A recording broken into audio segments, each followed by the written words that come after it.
Oh, Hello? is Billie there? This Yes, is ma'am. One Charlotte. Grandma.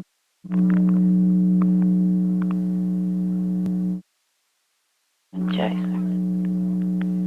Hello? Hi, Bibbie. This is Charlotte. Oh, Charlotte. I've How are you, darling? risen from the dead. I mean, you've risen from the dead. I wasn't able to talk the other night when. I told him not to dare have you call me. Because, look, I've been there.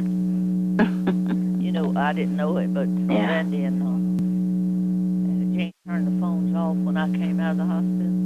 Yeah. And I didn't even know it until I got well and everybody told me. And it embarrassed me. But I reckon they saved me. Yeah. Because I would have tried to talk. Yeah. Well, I couldn't. And they just had them turned off. Different people told me that they tried to get us. Nobody answered. Yeah. That's what it was.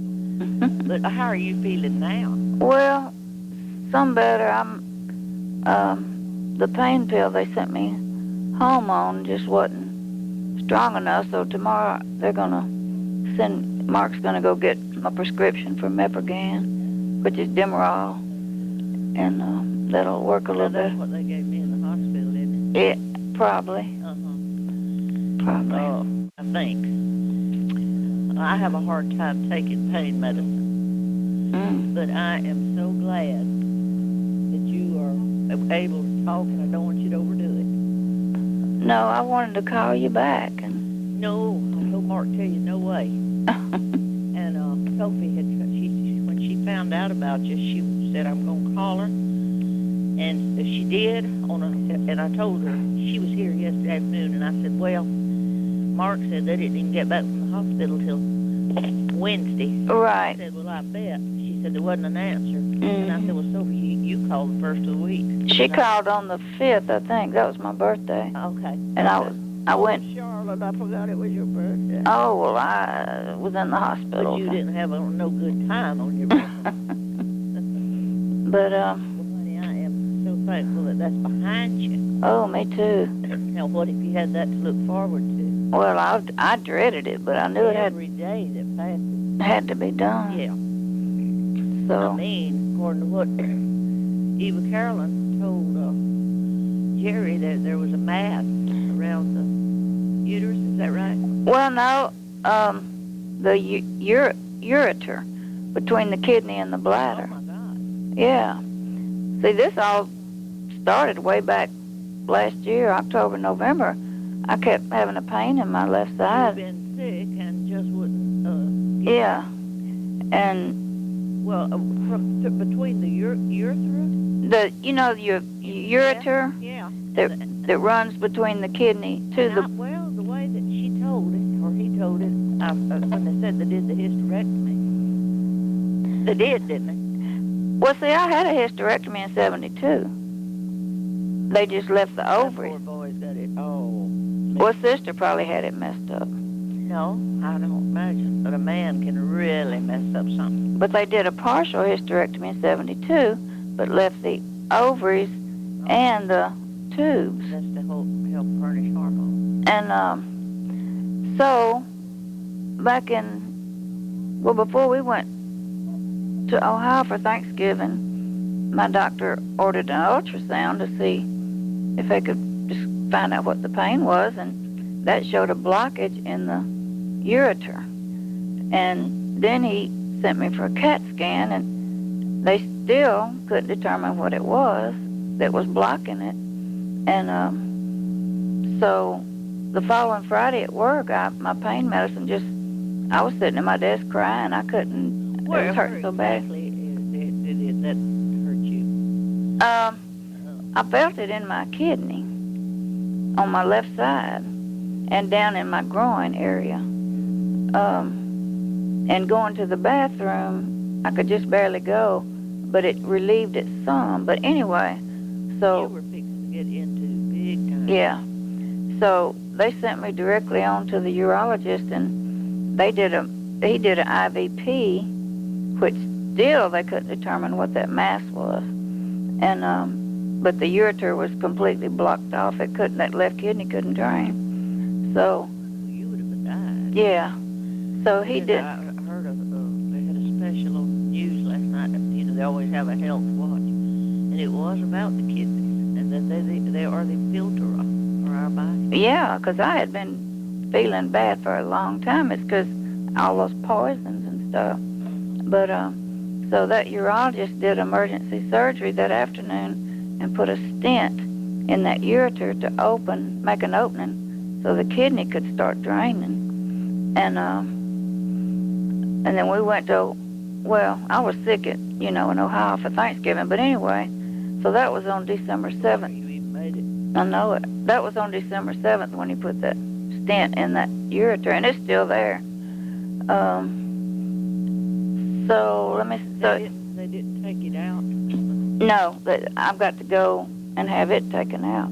But he told. It's amazing to me what they're doing with stents. Mm-hmm. So he told me. He said the blockage is not in the ureter; it's something pressing from the outside.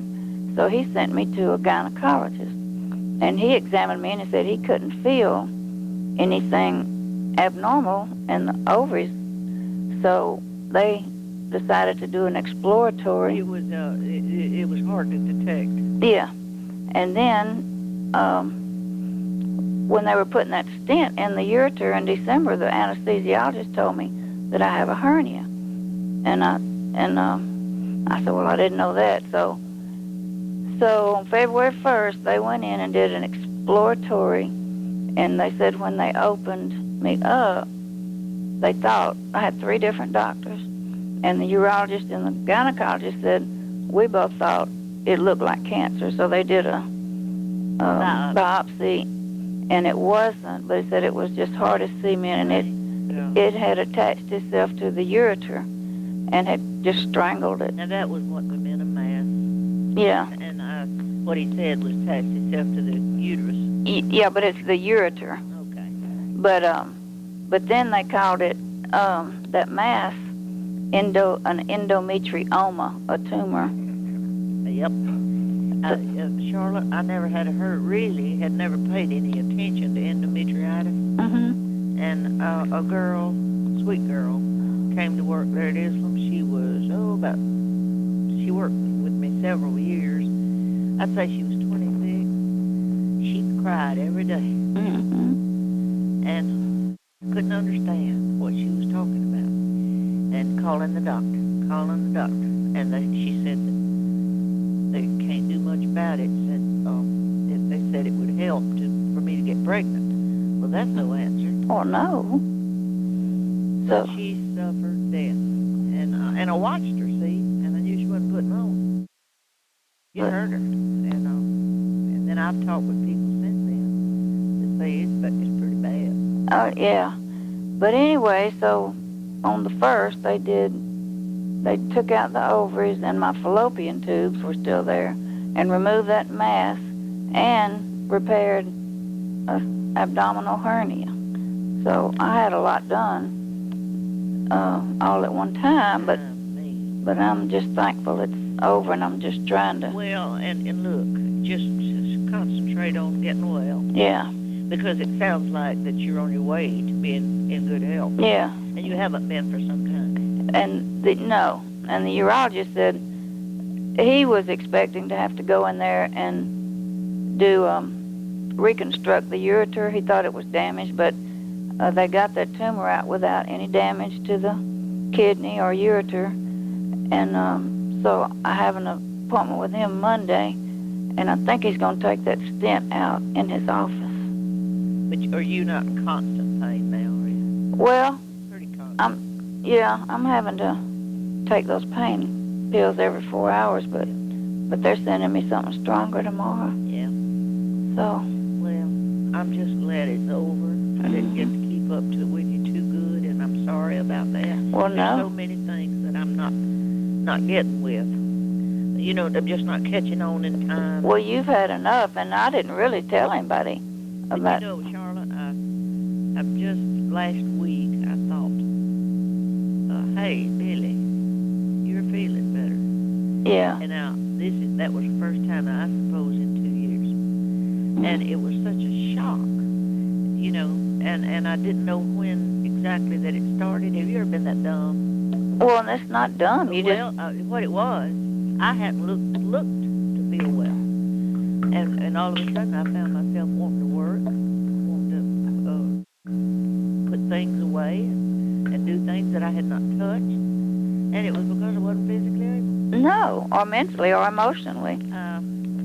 Well, my emotions was gone. They had just put me in the bed. Yeah. And I am so thankful. So maybe I can do better, but I did forget your birthday. Well, no, baby, You know what I said here, Charlotte? And to tell you the God's truth, I don't use the phone. I just try to, I don't know, stay as quiet as I can. I love for people to come by. So like Sophie came yesterday, and she was going home, said she's going to call you. I told her she called you before you got out of the hospital. But anyway, I enjoy that. But it's just for going and dialing and talking to people all day. No. Mm-mm. Well, you knew that was my life for so many years. Yeah. Answering the phone. Yeah. But for nothing. You know, just chat. Yeah. Same thing over and over and over. You know what I'm talking about. I do. But when you said get quiet, I'll just turn the TV off and I just enjoy the quiet. Oh, the sound of silence. Yes. Nobody knows what that means to me. And I'm reading my Bible. I haven't really studied the Bible in many years, just hit and miss, you know. Mm-hmm. So I'm enjoying that in the morning, but I just don't. I try to make every minute count. In other words, because our time's running out. We better watch our time. Yeah. And see that it's well spent. All right. I mean, at least I'm trying to clean this place here, you know, which hadn't been done since we moved here. What? The boys came tonight. They called and said they're coming, and they said, can't we, anything we can do to help you? And I had 2 pieces of furniture that I needed moving. I told them I'd been waiting for a call.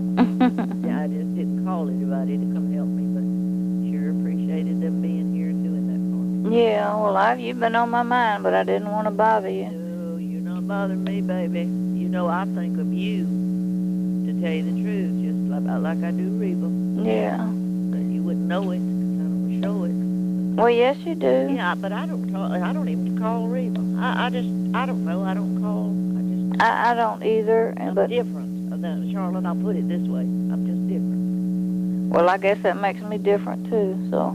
Well, I'm different to what I used to try to be. Yeah. Because I was trying too much. Yeah. Well, Now, if you want to say I'm lazy, fine. Whatever you want to say. That's right. But I just wanted to get back in touch with him, let you know. You didn't. I would have called you when I got a chance, but all I wanted to do was Mark to tell me that you was at home and was going to be all right. Yeah. And he did. But these pills are kind of making me nauseated, so I'm gonna have to get off. Talking will make you nauseated. Yeah, I guess so. And it'll make you nervous, make you weak. So I love you. Well, I love you too. I'll call you. No, well, no, you don't have to call. And you can tell Sophie I hate I missed her call, but she came and brought me to. Well, she'll call again, because I told her all the news, except I told her so many lies. Well, you'll have to straighten her out. You've got the real story now. Yeah. But sometimes if I don't feel like talking, I just let the answer machine pick up. Same here. Yeah. Craig bought me a new answer machine, Mm-hmm.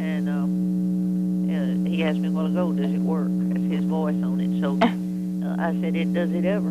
Yeah. I take a notion, I turn it all down and off. That's right. Then I've got my message. But I do not let this control me anymore. No, well, that's great. My day for letting the phone control me is over. Well, when I had sick ones, I had to. Yeah. Well, you sound good, and honey, I'm better. Well, Thank good. God I'm better. Well, good. It's just been so many years since I said that till I ought to make a song out of it. Yeah, that's right. But I love you. Well, I love you. Stop. Ma'am. You better stop. Okay. Talking. Okay. Bye-bye. Bye.